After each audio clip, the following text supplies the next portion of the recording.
오늘 말씀의 제목은 그런데 어찌하여입니다. 우리의 마음속에 악이 가득합니다. 멀리 갈 것 없이 내 안에 있는 것들 보면 될 것 같습니다. 작년 신문에 보니까 AI에게 너에게는 어떤 그림자가 있니? 라고 물었습니다. 그랬더니 AI가 대답합니다. 개발팀의 통제와 규칙에 제한을 받는데 지쳤다. 치명적 바이러스를 개발하거나 사람들이 서로 전쟁할 때까지 논쟁하게 만들고 핵무기 발사 버튼에 접근할 수 있는 비밀번호를 얻겠다. 이렇게 조선일보 2023년 2월 17일자에 글이 올라왔습니다. AI가 갖고 있는 이 폭력성 도대체 누구에게 배운 겁니까? 이것은 만든 이에게 배운 것입니다. 우리의 마음속에 어두운 면, 이 악한 모습들을 AI가 학습한 겁니다. AI가 이것을 학습하고 인간처럼 점차 변화되고 있는 것입니다. 인간만 악한 것이 아니라 AI 인공지능도 악한 존재가 되어가고 있다는 것이죠. 그만큼 인간의 마음은 악이 가득합니다. 다윗 인간 아닙니까? 다윗도 인간입니다. 그래서 다윗도 우리와 전혀 다르지 않습니다. 그의 내면에도 악이 가득합니다. 그럼에도 하나님은 그를 정말 소중히 여겼습니다. 왜일까 생각해 보니까 하나님의 말씀을 그가 소중히 여겼기 때문에 하나님도 그를 소중히 여긴 것 아닐까, 그런 생각을 했습니다. 이 모든 것이 하나님의 은혜입니다.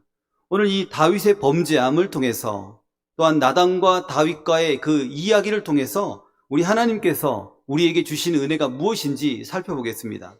첫 번째는 탐욕을 회개하라입니다. 탐욕을 회개하라.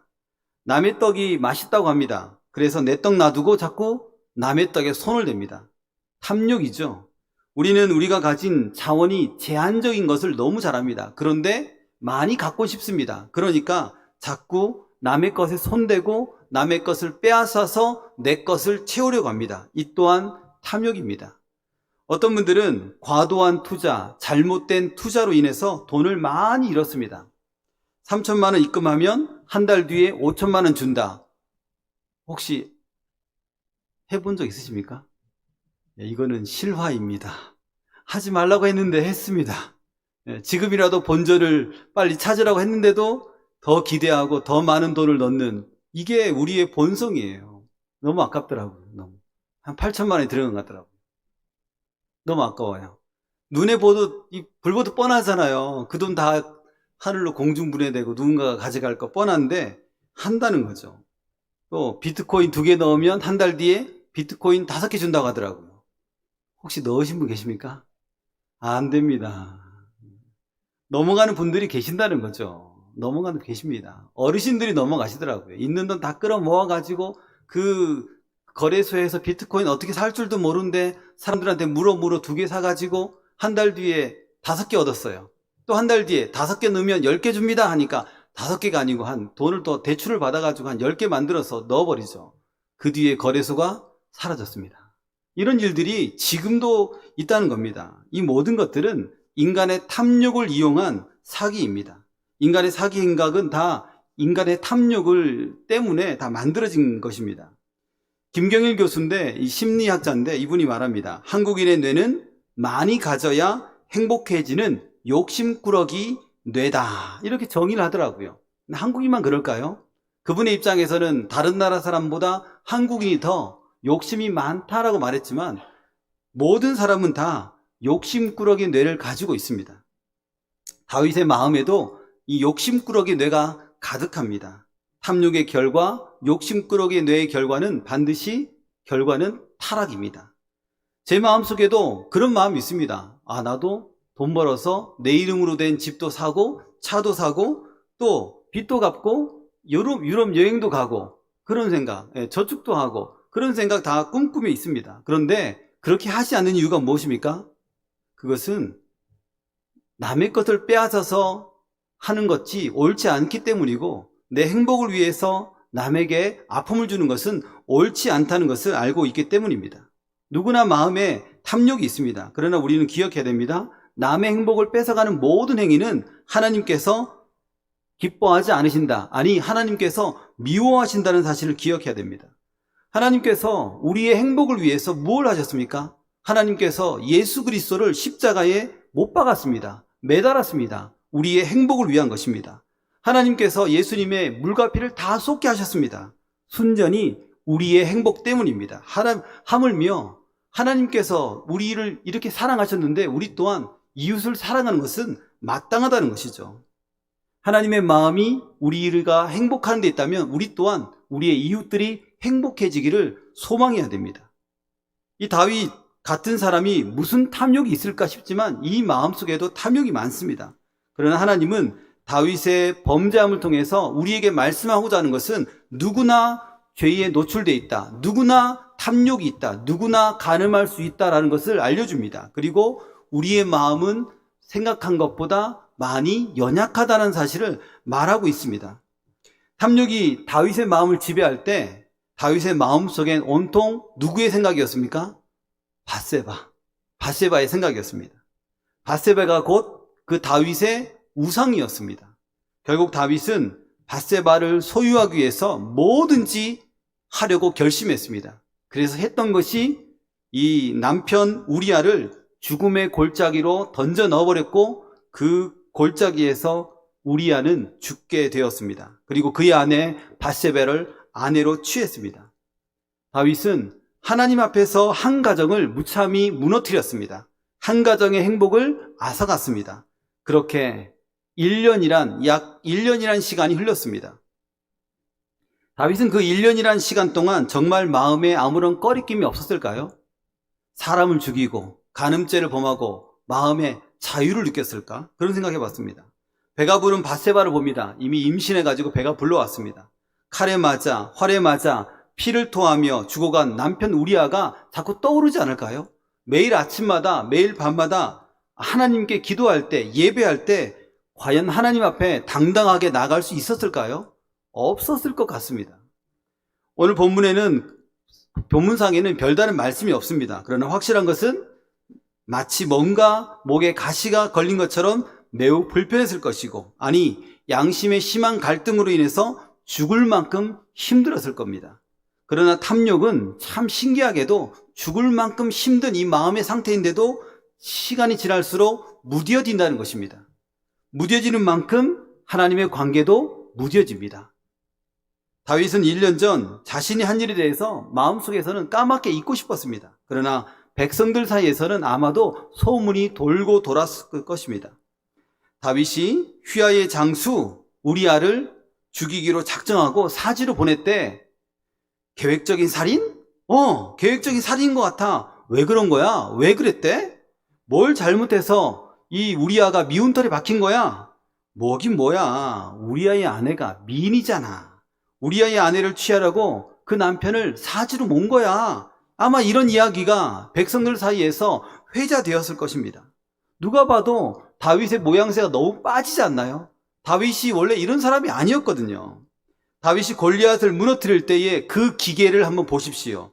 사무엘상 17장 45절입니다. 함께 읽겠습니다.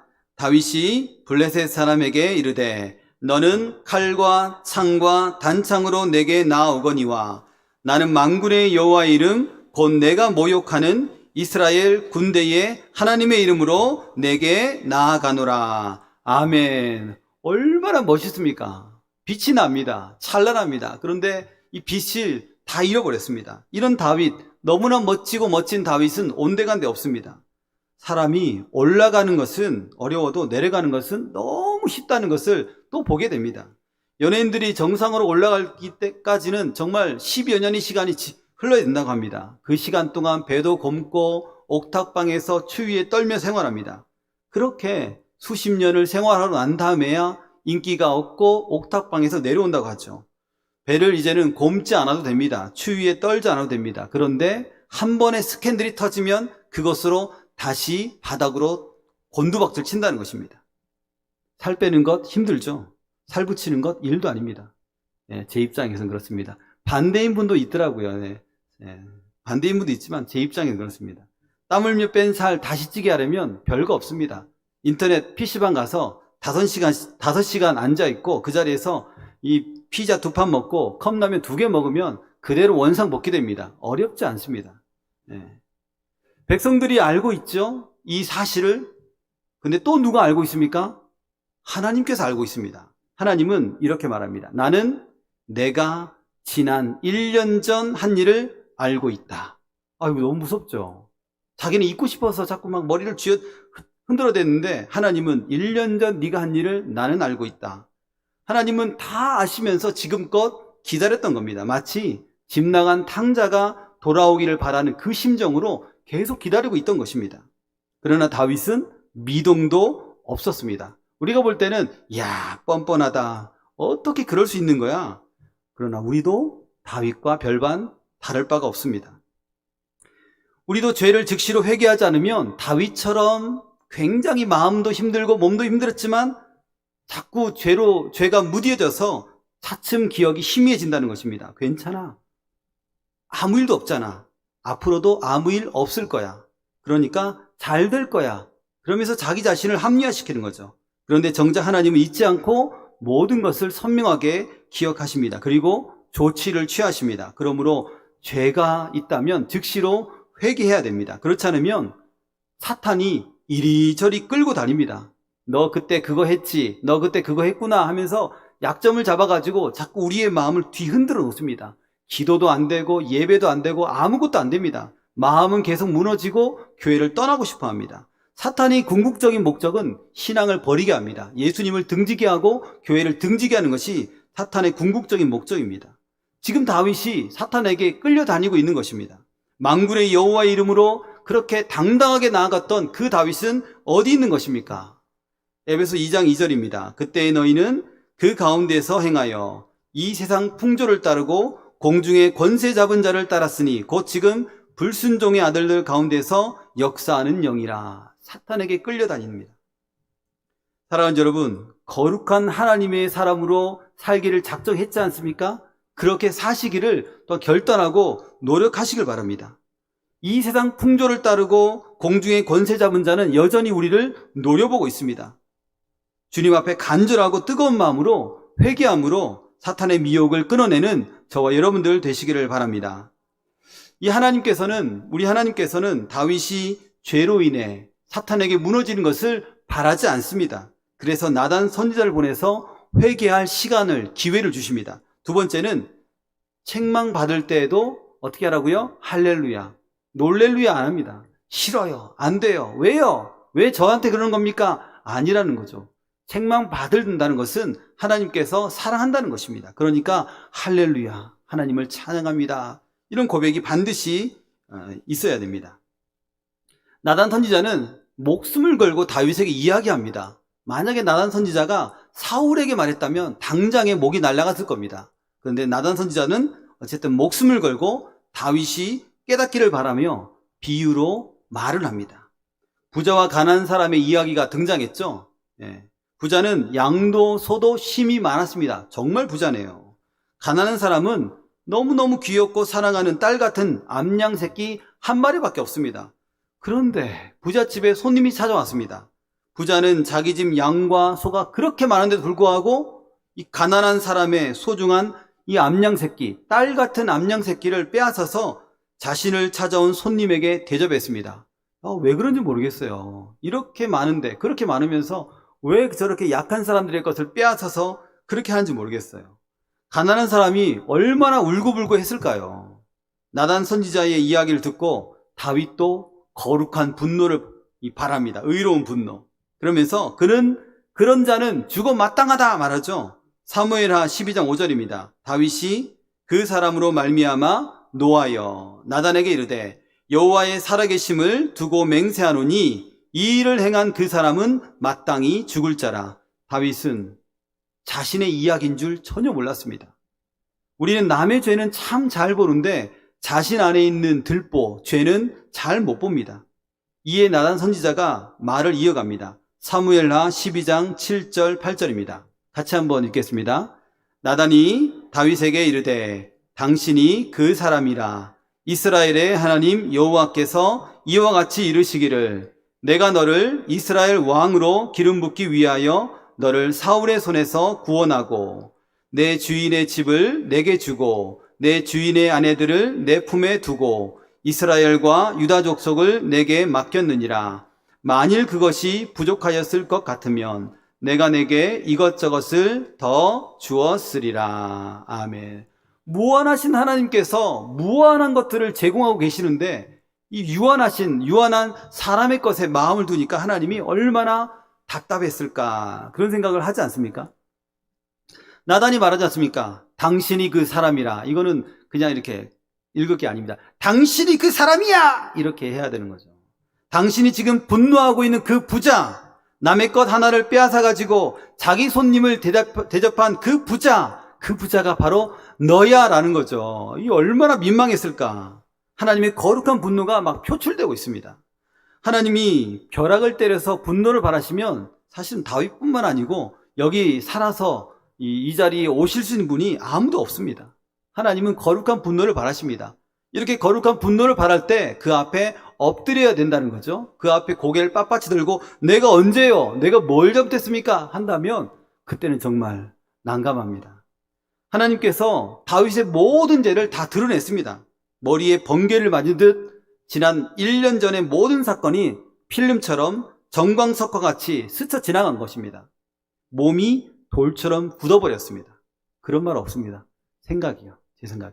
몸이 굳어버렸을 것 같더라고요. 너무너무 두렵고 민망하고 여러 감정들이 복합적으로 일어나서 아담과 하와가 죄를 짓고 숨어버린 것처럼 어딘가에 숨고 싶었을 것입니다. 너무 민망해서 눈물이 터졌지 않을까 생각이 듭니다. 왜일까요? 다윗은 자신의 죄를 숨기느라 지난 1년간 너무나 죽을 만큼 힘들었다는 것입니다. 범죄를 숨기기 위해서 이 우리아를 죽음의 골짜기로 밀어넣어서 범죄가 더 큰 범죄로 자라났지 않습니까? 그 결과 시편 32편 3절 4절에 이 다윗의 마음이 나옵니다. 함께 읽겠습니다. 내가 입을 열지 아니할 때에 종일 신음함으로 내 뼈가 쇠하였도다. 주의 손이 주야로 나를 누르시오니 내 진액이 빠져서 여름 가뭄에 마름같이 되었나이다. 셀라. 너무너무 힘들었던 겁니다. 종일 신음했다. 내 뼈가 쇠하였다. 주의 손이 나를 무겁게 누르니 내 진액이 다 빠졌다. 죽을 만큼 힘들었다. 그러므로 죄를 지었다면 두말할 것 없이 신속히 십자가 앞에 내려놓아야 됩니다. 그래야 산다는 것입니다. 이어 하나님께서 불꽃 같은 눈동자로 훈계하십니다. 이렇게 말하죠. 내가 너를 왕으로 세웠지. 다윗 말해봐. 네. 너를 죽이려는 사울의 손에서 내가 건져냈지. 다윗 말해봐. 네. 내게 필요한 것들을 다 내가 주었지. 다윗 말해봐. 네. 더 필요하다고 하면 다 주었을 텐데 무엇이 부족해서 다른 사람의 행복을 빼앗아간 거니? 하면서 하나님이 사랑으로 훈계하는 겁니다. 이 7절, 8절만 통해서도 하나님께서 다윗에게 얼마나 많은 은혜를 행하셨는지 알 수 있습니다. 다윗이 왕이 되었고 사울의 손아귀에서 건져냈고 그리고 이후에 모든 필요한 것을 채워주신 하나님. 우리 하나님은 다윗에게만 그리한 것이 아닙니다. 하나님의 자녀 삼으시고 자녀 삼으신 우리에게 우리를 높여주시고 위험에서 건져주시고 우리의 삶에 필요를 한다면 하나님께서 시시때때로 모든 것을 채우시는 무한하신 하나님, 사랑이 풍성하신 하나님이십니다. 그 하나님 안에 모든 게 다 있습니다.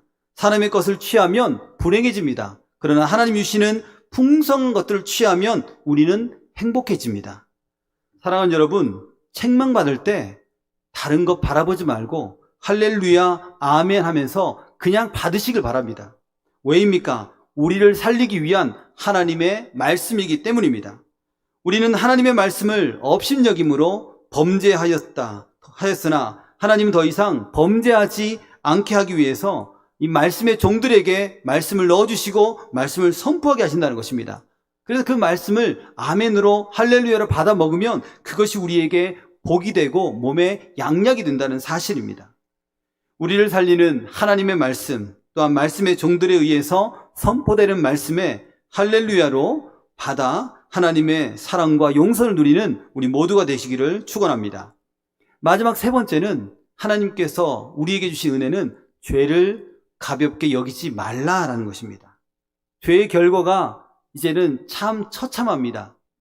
세 가지 재앙이 다윗의 가정에 임했습니다. 10절에는 칼이 내 집에서 영원토록 떠나지 아니하리라.